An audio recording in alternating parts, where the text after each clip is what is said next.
Hi అండి, నమస్తే. నా పేరు Ambika. Welcome back to Vinny చేతి వంట. ఈరోజు విన్నీ చేతి వంటలో మినపగారెల్ని ఎలా తయారు చేసుకోవచ్చో చూపిస్తాను. మీరు కూడా తప్పకుండా ట్రై చేయండి.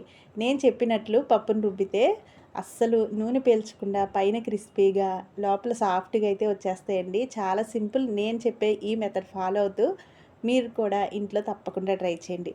మరి ఈ మినపగారెల్ని ఎలా తయారు చేసుకోవాలి, ప్రాసెస్ ఏంటో చూపిస్తాను రండి. ముందుగా ఒక గిన్నెలోకి 2 గ్లాసుల పొట్టు మినపప్పు తీసుకున్నాను. మీరు కావాలి అంటే మినపగుళ్ళైనా తీసుకోవచ్చండి. ఇవి నానడానికి 3 గంటలైతే కరెక్ట్‌గా సరిపోతుంది. మీరు ఉదయం టిఫిన్ వేసుకునే లెక్క అయితే రాత్రిపూటే ఈ పప్పునైతే నానబెట్టేసుకోండి. ఇలా నానిన తర్వాత శుభ్రంగా ఈ విధంగా కడిగేసేసుకోవాలి. కడిగేసుకుని నీళ్లు వంపేసిన తర్వాత ఈ విధంగా జాలి గిన్నెలో వేసుకుంటే మిగిలిన నీళ్లు మొత్తం కిందకి దిగిపోతాయండి. గారెలకైతే ఈ విధంగా చేయండి. చాలా పర్ఫెక్ట్గా వస్తాయి. నూనె కూడా అస్సలు పీల్చదు. ఇప్పుడు మిక్సీ గిన్నెలో కొద్ది కొద్దిగా పప్పు వేసుకుని ఈ విధంగా పిండి కన్సిస్టెన్సీ ఇలా ఉండాలి అండి. చూసారు కదా, మరీ ఎక్కువ నీళ్ళు పోయకుండా కొంచెం నీళ్ళు పోసుకుంటూ ఈ విధంగా రుబ్బేసుకోవాలి. ఇంత గట్టిగా రుబ్బితేనే మనం మళ్ళీ తర్వాత సాల్ట్ వేస్తాం కాబట్టి కొంచెం లూజ్ అవుతుంది. మిగిలిన పప్పును కూడా ఇదే విధంగా రుబ్బేసుకుని ఇప్పుడు దీనిలోకి ఒక పెద్ద ఉల్లిపాయని సన్నగా కట్ చేసి వేసుకోవాలి. తర్వాత అల్లం పచ్చిమిరపకాయల పేస్ట్ని, అలాగే సన్నగా తరిగి పెట్టుకున్న కొత్తిమీరని, అలాగే కొంచెం కరివేపాకును కూడా ఈ విధంగా సన్నగా తరిగి వేసుకోవాలి. తర్వాత దీనిలోకి రుచికి సరిపడా సాల్ట్ని కూడా వేసుకుని మొత్తం కలిసేలాగా ఈ విధంగా కలిపేసుకోవాలి. సాల్ట్ వేసినప్పుడు పప్పు అనేది బాగా లూజ్ అవుతుందండి. కాబట్టి పిండిని రుబ్బేటప్పుడే మీరు కొంచెం గట్టిగా రుబ్బుకుంటే మనకి గారెల పిండి చక్కగా వస్తుంది.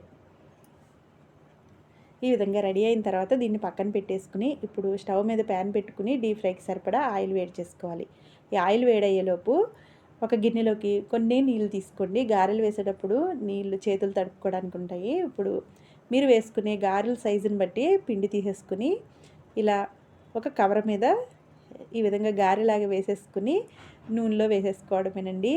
నేనైతే వీడియో కోసం ఇలా కవర్ మీద వేసి చూపిస్తున్నాను. నాకు ఇలా చేత్తో వేసేయటమే అలవాటు.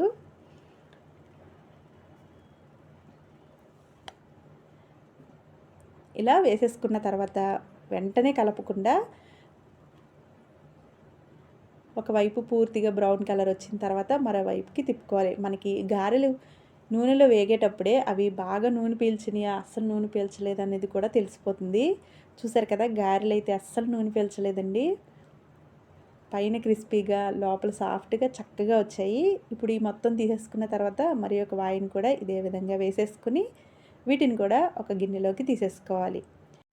అస్సలు నూనె పీల్చలేదండి. మరి మీరు కూడా వీడియో ఎక్కడా స్కిప్ చేయకుండా చూసేసి మీరు కూడా తప్పకుండా ట్రై చేయండి. ఈ గారెలు అయితే చికెన్ కూరతోనైనా, సాంబార్తోనైనా, పల్లీ చట్నీతోనైనా దేంతో తిన్నా చాలా బాగుంటాయండి. మీరు కూడా ఇదే విధంగా తప్పకుండా ట్రై చేసి మీకు ఎలా వచ్చిందో కింద కామెంట్ సెక్షన్లో కామెంట్ చేయండి. వీడియో నచ్చితే లైక్ చేసి మీ ఫ్రెండ్స్కి, రిలేటివ్స్కి షేర్ చేయండి. ఇలాంటి మరిన్ని వీడియోస్ కోసం మా విన్నీ చేతి వంట ఛానల్ని సబ్స్క్రైబ్ చేసుకోండి. Thank you for watching.